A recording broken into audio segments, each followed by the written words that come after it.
Cicerón encontró a Roma una ciudad confundida, espantada y perpleja. En la primera hora, el asesinato de César se había mostrado más grande que los asesinos. Los grupos accidentales de complotados habían sabido solamente cómo asesinar, quitar de en medio a este hombre que elevaba la cabeza y los hombros sobre todos ellos. Ahora, cuando era llegado el momento de rendir cuentas de su crimen, se encontraban desconcertados por completo, sin saber qué hacer. Los senadores vacilaban, no sabiendo si perdonar o condenar, mientras que el populacho, largamente acostumbrado a las riendas, echaba de menos la mano firme y no aventuraba opinión. Marco Antonio y los demás amigos de César tenían miedo a los conspiradores y temblaban por sus propias vidas. Los conspiradores, a su vez, temían la venganza de aquellos que habían amado a César. En medio de esta consternación general, Cicerón fue el único hombre que demostró firmeza de voluntad. Aunque como otras personas que son predominantemente intelectuales y nerviosas, él era por lo usual vacilante y ansioso. Tomó ahora posición firme, apoyando el acto que no había hecho nada por promover. Erguido sobre las losas húmedas, aun con la sangre del dictador asesinado, frente al Senado reunido, dio la bienvenida a la remoción de César como una victoria del ideal republicano. Oh pueblo mío, has encontrado la libertad una vez más. Bruto y Casio han realizado la más grande de las hazañas, no solo en favor de Roma, sino en favor del mundo entero.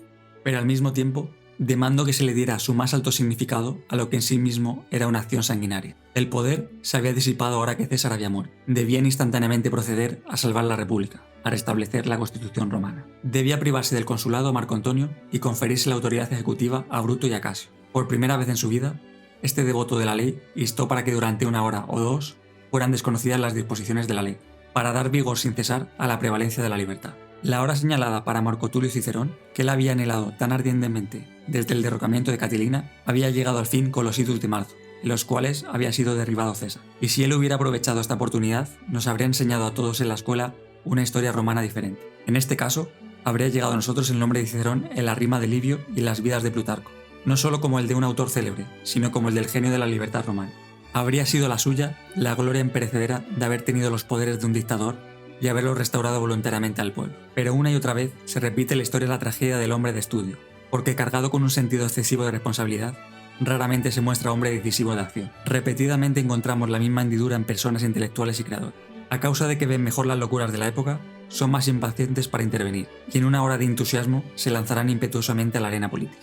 Pero simultáneamente huyen de hacer frente a la violencia con la violencia. Su sentido íntimo de la responsabilidad les hace vacilar antes de inspirar terror, de derramar sangre y su indecisión y precaución en el preciso momento, cuando la precipitación y la temeridad han llegado a ser no solo deseables, sino esenciales, paraliza sus energías.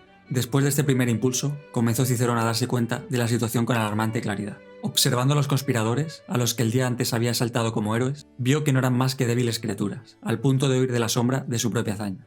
Vio al común del pueblo y percibió que estaba ahora lejos de ser el viejo populus rumano, los héroes que él había soñado.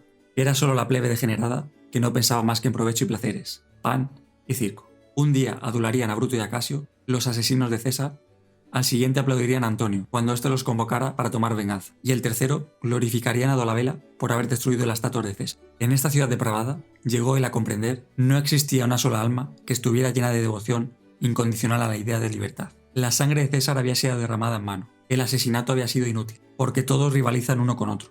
Intrigaban y discutían en la esperanza de obtener la mayor herencia, la mayor cantidad de la riqueza del hombre muerto, el control de sus legiones, el manejo de su poder. No deseaban promover la única causa que era sagrada, la causa de Roma. Cada cual buscaba su propia ventaja y su propia ganancia. Cada humano estaba soñando una vez más, como el más noble de los vivientes en tal época haya jamás soñado, el sempiterno sueño de asegurar la paz del mundo por la ilustración moral y la conciliación. La justicia y la ley, estos solos deben ser los pilares del Estado. Los que fueron sinceros desde el principio hasta el fin, y no los demagogos, son los que deben retener el poder y gobernar así rectamente el Estado. Ninguno debe tratar de imponer su voluntad personal, y mediante ella, sus nociones arbitrarias sobre el pueblo. Y rehusamos a obedecer a todos los despreciables ambiciosos que han arrebatado el poder. Y Cicerón, como un hombre de independencia inviolable, rechaza fieramente todo pensamiento de tener algo en común con un dictador y la más remota idea de servirlo. Porque, arguye él, el gobierno por la fuerza de un individuo infringe necesaria y violentamente los derechos comunes del hombre. En una comunidad solo puede reinar la armonía cuando los individuos subordinan sus propios intereses a los de la comunidad, en vez de procurar sacar ventajas personales de una posición pública. Defensor, como todos los humanistas, de un instrumento superior, Cicerón reclama el perfeccionamiento de las oposiciones. De una parte, Roma no necesita Silas ni Césares, y de otra tampoco Graco. La dictadura es peligrosa, pero igualmente peligrosa es la revolución. Mucho de lo que Cicerón escribe fue escrito antes que él, por Platón en la República, y fue proclamado después de él, mucho más tarde, por Rousseau y otros idealistas utópicos. Pero lo que hace que su testamento se adelante de modo tan sorprendente a su día es que en él, medio siglo antes de que comenzara la era cristiana, encontramos la primera expresión de una idea sublime, la idea de humanidad. En una época de crueldad brutal, cuando aún César, después de la conquista de la ciudad, había hecho cortar las manos a 2000 prisioneros, cuando martirios y combates de gladiadores, crucifixiones y matanzas ocurrían diariamente y eran considerados como cosas naturales, Cicerón fue el primero entre los romanos que lanzó una protesta elocuente contra el abuso de autoridad. Condenó la guerra como bestial, denunció el militarismo y el imperialismo de su propio pueblo, censuró la explotación de las provincias extranjeras y declaró que los territorios debían ser incorporados al dominio de Roma mediante la civilización y la moralidad, jamás por el poder de la espada. Con mirada profética, previó que la destrucción de la Roma sería resultado de la venganza ejercida contra ella por su victoria sangrienta, por sus conquistas, que eran inmorales porque eran alcanzadas únicamente por la fuerza. Siempre, cuando una nación priva a otras naciones de su libertad, pone en peligro la suya por el trabajo secreto de la venganza. Precisamente cuando las legiones romanas, mercenarios armados, estaban marchando contra Partia y Persia, contra Alemania y Bretaña, contra España y Macedonia, persiguiendo el fuego fatuo del imperio, este campeón impotente de la humanidad conjuró a su hijo a que venerara la cooperación de la humanidad como el más sublime de los ideales. Así pues, coronando su carrera con triunfos, justamente antes de su fin, Marco Tulio Cicerón, hasta ahora nada más que un humanista cultivado, se convirtió en el primer campeón de la humanidad en general, y por ello, el primer paladín de la genuina cultura espiritual. Mientras Cicerón, apartado del mundo, estaba meditando tranquilamente sobre la sustancia y la forma de una constitución moral para el Estado, crecía la intranquilidad en el reino de Roma. Ni el Senado ni el populacho habían decidido todavía si los asesinos de César debían ser ensalzados o condenados. Marco Antonio estaba armándose para la guerra contra Bruto y Casio, e, inesperadamente, apareció en la escena un tercer pretendiente, Octavio, a quien César había designado su heredero y quien deseaba ahora recoger la herencia. Apenas hubo desembarcado en Italia cuando escribió a Cicerón pidiéndole su apoyo, pero simultáneamente Antonio invitó al anciano a ir a Roma, mientras que Bruto y Casio le llamaban desde sus campamentos. Todos estaban igualmente deseosos de que este gran estadista abogara por su causa, y cada cual esperaba que el famoso jurista demostrara que sus pretensiones eran justas. Por un sano instinto, los políticos que codician el poder necesitan siempre buscar el apoyo de intelectuales, a los que desdeñosamente echan a un lado tan pronto como han logrado sus fines. Si Cicerón no hubiera sido más que el hombre ambicioso y vano de sus primeros tiempos, habría sido fácilmente arrastrado. Pero Cicerón había crecido tanto en hastío como en prudencia, dos talantes entre los cuales hay disposición a establecer una analogía peligrosa. Él sabía que solo una cosa era ahora esencial: terminar su libro, poner orden en su vida y sus pensamientos. Como Ulises, que taponó con cera las orejas de sus hombres para evitar que fueran seducidos por el canto de las sirenas, él cerró sus oídos internos a los halagos de los que disfrutaban o buscaban el poder. Ignorando el llamado de Antonio, la solicitud de Bruto y aún las demandas del Senado, continuó escribiendo su libro, sintiéndose más fuerte en palabras que en hecho, más sabio en la soledad de lo que pudiera ser en una muchedumbre, y presagiando que, de Oficis, sería su adiós al mundo. No miró a su alrededor hasta que hubo concluido su testamento. Un despertar desagradable. El país, su tierra natal, estaba amenazado por la guerra civil. Antonio, después de haber saqueado las arcas de César y los tesoros del templo, estaba en condiciones, con esta riqueza robada, de reclutar mercenarios, mientras que opuestos a él, existían tres ejércitos bien equipados: el de Octavio, el de Lépido y el de Bruto y Casio. El momento para la conciliación o la intervención amistosa había pasado.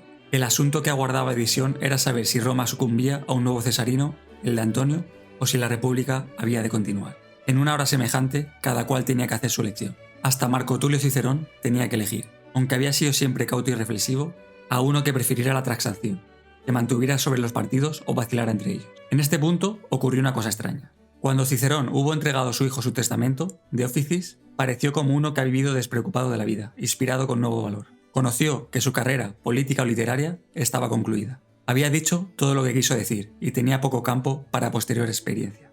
Estaba envejecido, había realizado su obra. ¿Por qué entonces se había de molestar en defender los pobres vestigios de la vida? Como un animal perseguido hasta el agotamiento y que sabe que la ladradora jauría está cerca, se vuelve acorralado para encontrar más pronto su fin. Así hizo Cicerón, menospreciando la muerte, arrojándose una vez más a la lucha donde se hacía con más fiereza.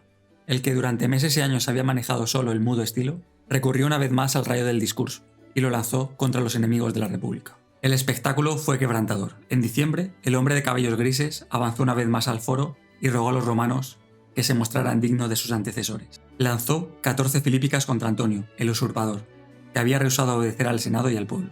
Aunque Cicerón no podía menos que darse cuenta de lo peligroso que era para un hombre desarmado atacar a un dictador que había ya preparado sus legiones, hasta el punto de estar listas para avanzar y matar a su menor indicación. El que espera demostración de coraje de los demás podrá solo conseguirlo ofreciéndoles un ejemplo valeroso. Cicerón sabía bastante bien que ahora, como en los pasados tiempos viejos en este mismo foro, no estaba luchando únicamente con palabras, sino que debía aventurar su vida en defensa de sus convicciones. Declaró resueltamente desde la tribuna: Ya en la juventud defendí a la República. No la abandonaré ahora que soy viejo. Daré contento mi vida, si con ello puedo devolver la libertad a esta ciudad. Mi único deseo sería que mi muerte devolviera la libertad al pueblo de Roma. ¿Qué mayor favor que este podrían concederme los dioses inmortales? No ha quedado tiempo, expresó en términos precisos, para negociar con Antonio. Era indispensable apoyar a Octavio, quien, aunque pariente cercano de César y heredero de César, representaba la causa de la República. No se trataba ya de este hombre o aquel, sino del propósito más sagrado. El asunto se había convertido en vital, la libertad estaba en la palestra. Cuando esta cosa sagrada hallábase en peligro, vacilar sería una total corrupción. En consecuencia, Cicerón, el pacifista, insistió en que los ejércitos de la República entraran en campaña contra los ejércitos de la dictadura. Él, que como su discípulo de 1500 años después, Erasmo, detestaba el tumultus y aborrecía la guerra civil más que toda otra cosa en el mundo, dijo que debía declararse el estado de sitio y proscribir al usurpador. No siendo ya un jurisconsulto ocupado en hablar en defensa de causas discutibles, sino el abogado de un ideal sublime, Cicerón encontró palabras impresionantes y brillantes. Que otros pueblos vivan como esclavos. Nosotros los romanos rehusamos hacerlo. Si no podemos lograr la libertad, muramos. Si el Estado había caído realmente en este abismo de vileza, parecía bien entonces que un pueblo que dominó el mundo entero se condujera como hacen los esclavos, que se han convertido en gladiadores en el circo, y piensan que es mejor morir con arrogancia, con la cara mirando al enemigo, que someterse vilmente a ser exterminados por cobardía. Más bien morir con honor que servir con baldón. El Senado y el populacho reunido escucharon estas filípicas con asombro. Muchos, acaso, previeron que esta sería la última vez, en espacio de siglos, en que podrían ser pronunciadas estas palabras en la plaza pública. Pronto, en este lugar público, el pueblo se inclinaría silencioso ante las estatuas de mármol de los emperadores, porque en vez de la viera libertad de la palabra, todo lo que sería tolerado en el reino de los Césares sería el susurro de los aduladores y cazadores de puesto. El auditorio se estremeció, con mezcla de temor y admiración hacia este anciano que, con el valor de la desesperación, continuó defendiendo la independencia de la República desintegrada. Pero aún la tea incendiaria de su elocuencia no pudo inflamar el vástago podrido del orgullo romano. Mientras que el solitario idealista estaba en el foro predicando el autosacrificio, los inescrupulosos dueños de las legiones estaban ya entrando en el pacto más perverso de la historia de Roma. El mismo Octavio, a quien Cicerón estaba enalteciendo como defensor de la República, y el mismo Lépido, en cuyo favor había pedido la erección de una estatua que conmemorara los servicios prestados al pueblo romano, los dos hombres que él había convocado para aplastar al usurpador Antonio, prefirieron ambos hacer convenios privados con este usurpador, puesto que ninguno de los tres líderes de los ejércitos, ni Octavio, ni Antonio, ni Lépido, se sentía bastante fuerte para amordazar sin ayuda a la República de Roma. Los enemigos llegaron a una inteligencia para hacer una división secreta de la herencia de Julio César. Un día después, en vez de un César grande, Roma tuvo 3 Césares pequeños.